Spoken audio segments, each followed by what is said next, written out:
Hello everyone. Long time no record. And I have a good reason for that. I actually had surgery. I had my myomectomy surgery about almost 4 weeks ago, almost a month ago now. So I was very busy in preparation for that, and I just didn't have the time to record. Recovery has been good. I'll make another video about the surgery and recovery and how that all went. But for now, I just want to talk about how exactly you go about what is it, scheduling surgery, because it's a very difficult task here in Japan, maybe more so than in other countries. I really don't know. This that my surgery was the first major, it was the first surgery I've ever had, and I don't know what's the procedure in other countries, but I know when other persons I have spoken to did this surgery in like Jamaica, there weren't so many hoops, or not hoops, but just so many pre-tests to be done for it. And like my mother said, it's probably for the best that they did all the pre-tests, because everything worked out and they were just being thorough. So I'll just start with from the previous one of my other videos. You might have I may have mentioned that I needed to have surgery to remove my uterine fibroids.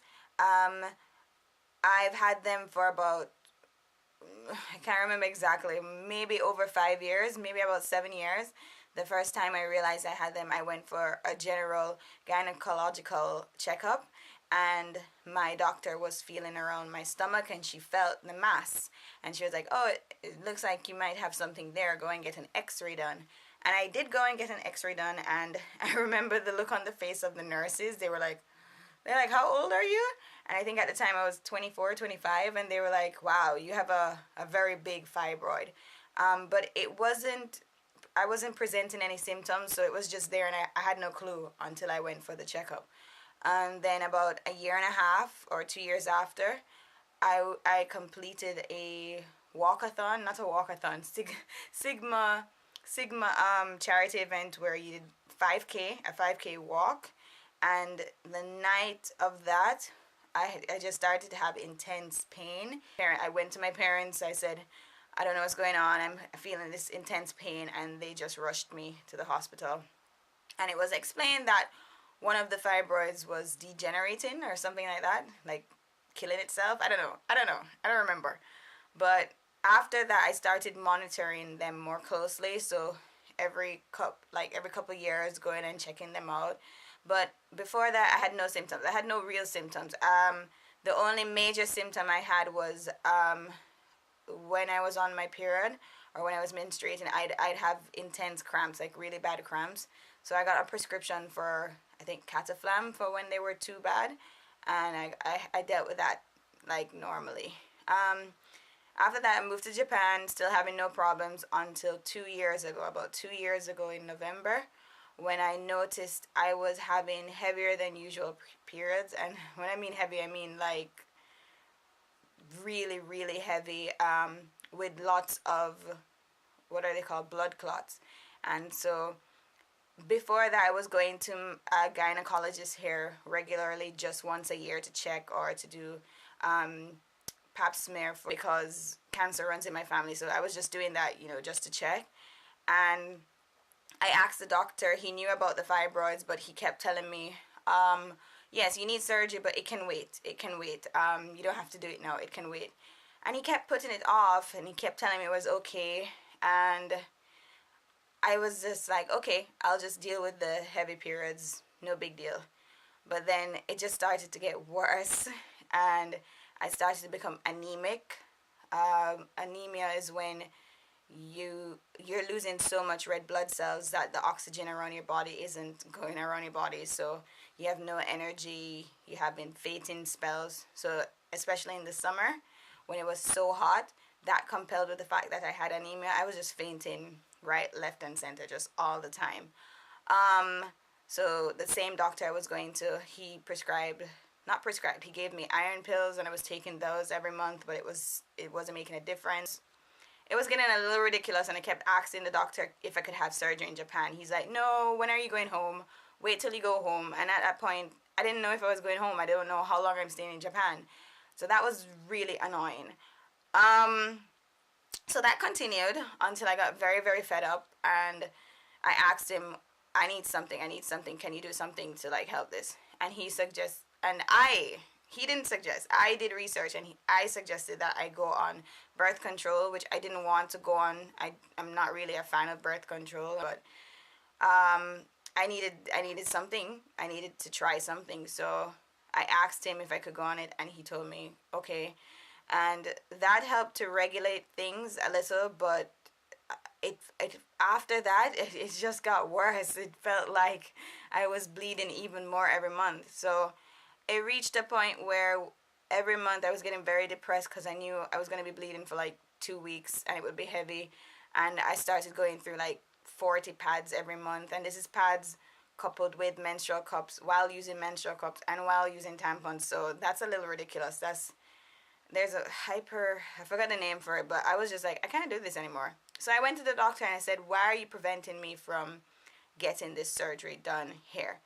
And he was just like, because you need your family, support.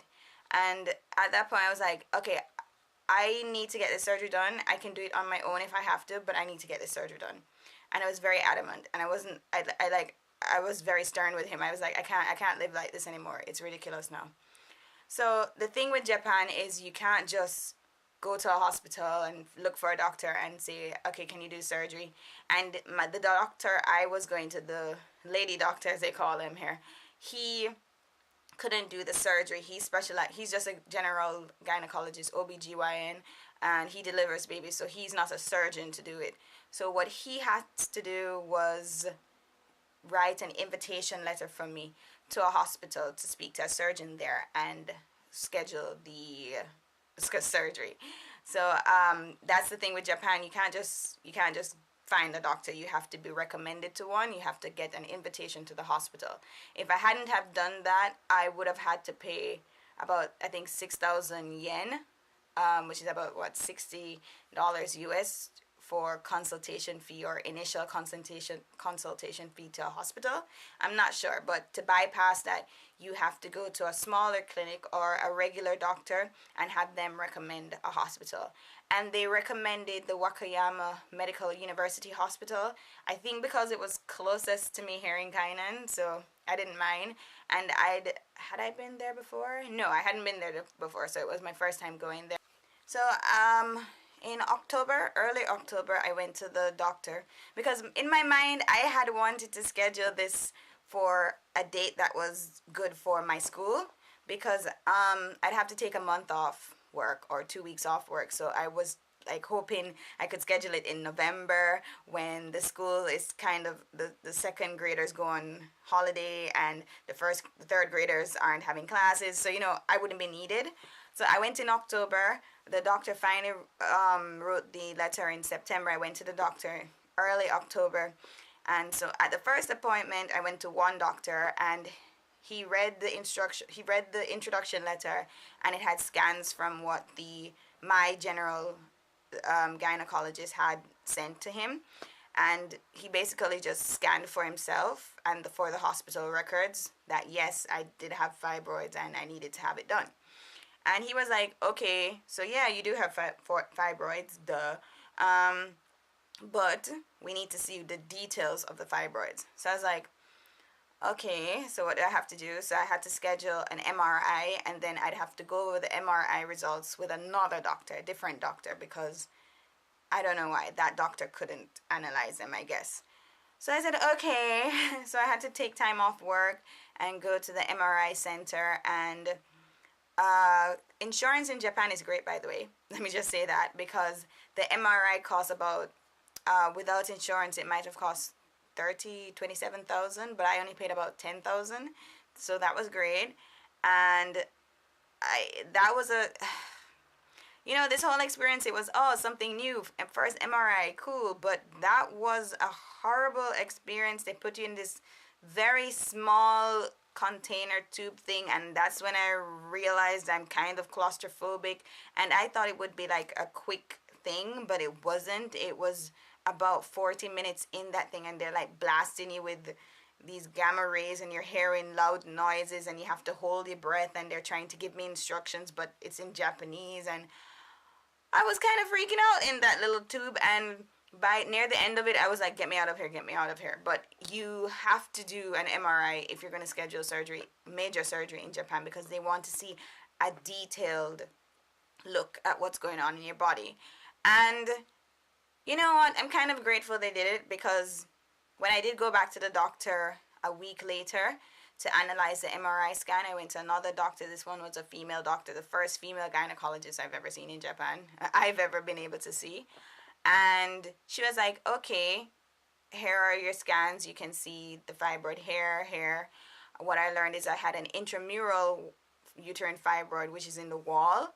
And then I had a special little funny one that's just right there in the uterus and would have prevented me from having kids. So the MRI scan was great to discover that, or to highlight that even more. And then she surprised me. She was like, oh, okay, you have to see another doctor because you have this thing here. And she showed me, she didn't have the words for it because she wasn't sure what it was. I guess doctors in Japan are very specific to their own department. But she showed me and she said, these are your intestines. This is your belly button. It's trying to come out. And I was like, what? And I thought it was something serious. So I just started to cry in that office. I was like very frustrated. I didn't know what was going on. And she's like, it's okay, don't worry. I'm like, don't worry. You just showed me my intestines kind of trying to poke out of my belly button. So after that, she calmed me down. I scheduled to see a surgeon and a different doctor to go over the surgery on a different date. And I was like, okay. So I had to go do that. And I had to also schedule a bunch of other surgeries. I had to schedule a blood test, lung test, lung analysis test, EKG, which is a heart one, X-rays, and a kidney analysis test to show if my kidneys were functioning okay. And I was like, okay. And what's really great about what's great about scheduling it, what was really good was at each point, every visit, they tried to explain to me as best as they could in English what the procedures were, what was going to happen. After I saw the second doctor, they were preparing me for the barrage of other tests I would have to do. And they explained to English where exactly in the departments I'd have to go, where exactly in the hospital. They gave me a map. They told me how to schedule the times perfectly. Because what you'll notice is a lot of people have to go to the hospital in Japan, especially the elderly. And because they don't have work, they get there really early. So it's a long wait. For me, particularly, that appointment to do all those major tests, I had to get to the hospital at 8:30. The blood taking section opens at 9, but I got there at like 8:30, and there were still like 100 people in front of me, and it was like that throughout every time I had to take a blood test. So you get there early, you get your number to do one thing, but then you go and spend time doing another thing and get another number. So they taught me how to manage the time properly, so you set every schedule on point. Because after I did all the tests, they'd send those results electronically to the doctor, who then explained to me what was next. So on that day, I did all my tests. Everything was fine. I went to the surgeon, who, after the second doctor told me, the lady doctor told me, oh, you have something sticking out. I did Google it, and it confirmed that, I confirmed for myself that it might be an umbilical hernia. And when I went to see the surgeon who would do, not the surgeon, but a surgeon to confirm what it was, he said, he just touched my stomach, looked at the scan and said, yeah, it's an umbilical hernia. It's fine. You probably had it for a long time and didn't notice. So I was like, okay, nothing to worry about. He said very easy, quick surgery. And what I was grateful for was they would do both surgeries at the same time. So, because I was panicking. That was part of the reason why I cried, because I thought I had to go and schedule another separate surgery. They said, no, they just do both surgeries at the same time. So, after that, on that day, after I did all the tests, I waited to see the third doctor in the gynecology department, and that happened to be my last doctor, meaning the doctor who would actually do the surgery. Very nice doctor. He explained everything. He explained. He went over my results. He said they were good. Um, that's when he dropped the biggest bad news for me, which was they don't know when they would be able to schedule the surgery. So this is in November. This is, when was this? This was like November, early November. And of course, he dashed the hopes I had to schedule the surgery for around mid-December. He's like, no, we can't do it that quickly. We're sorry. There are people who are way ahead of you who came way earlier to schedule this thing, months in advance. And I was like, what about December? He kind of laughed. He's like, no, absolutely not. Because in Japan, everyone's working and focus on working. And if you're sick, most people will schedule surgery for December when they get the long holiday. So he was like, no, that's not going to happen. Plus, the doctors need to take their long holiday. So I was like, okay, cool. So you don't know when I'd be able to have surgery. He's like, no, hopefully next year. And I was just like, and I started to cry because I was just frustrated because I couldn't imagine having to deal with what I was dealing with for more months. And I just started crying. I was like, what can I do? What can I do? Is there something you can do? Is there something, you know? And before that, when I was in Jamaica, I actually went to my own personal gynecologist there. Big up yourself, Dr. Gibson. And she was like, when you get to Japan, you're having all these problems. Come off the birth control and ask them to give you a hormone suppressor. And I didn't want to have to go to that length, but I was like, if the doctors don't know when they can schedule surgery, I was like, please tell me, can I get this injection that my other doctor in Jamaica recommended? And he's like, oh, okay. And he told me the side effects, which were basically I'm put in a state of menopause. So all the side effects of menopause, I got those. I was having hot flashes for 3 months until I could finally have this surgery. And it was terrible, but I didn't care because it stopped my period. It was the best 3 months of my life in the past 2 years because I didn't have to worry about anything. I was free. I was so free. So that's the day that he recommended I get the injection. I went back to my doctor in Kainan to have that done the first time, and then I had 2 follow-up appointments to do that. And on that same day, the doctor said, there's one more test I have to do. And I was like, okay, what is this test now? And it was a hysteroscopy. Hysteroscopy? Basically, it's an exam where they insert a probe with a small camera up my woo-ha to look around in my uterus and see what's going on. And that was to see the exact position of the fibroid I had in there. And I was like, okay, cool. When's that? When can we schedule that? And it was on a day when I had to take another work day. I had to take so many work days plus try and save my vacation days to do this surgery. Scheduled that. Went on the day. I think that was December. That was in December. And the doctor told me after that we can for sure set a date or try to set a date. So I went and I did that, and I'm glad while I was waiting to do that procedure, I kind of Googled it and looked on YouTube because it prepared me a little for how uncomfortable, awkward, painful that whole thing was. I felt horrible afterwards. The antibiotics they gave me for after that procedure made me sick for 3-4 days. But I got that done, finally. And I was finished with pre-tests. And the doctor said, okay, December's out, but January. We're looking at January. And he said before I could do the surgery, I had to do another blood test just to confirm. So between that time, I would just get my injections every month. I got a packet from the hospital with details and instructions about what I need to do before.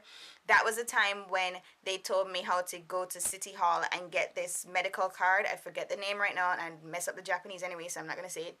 And that card would reduce my payment for the actual surgery.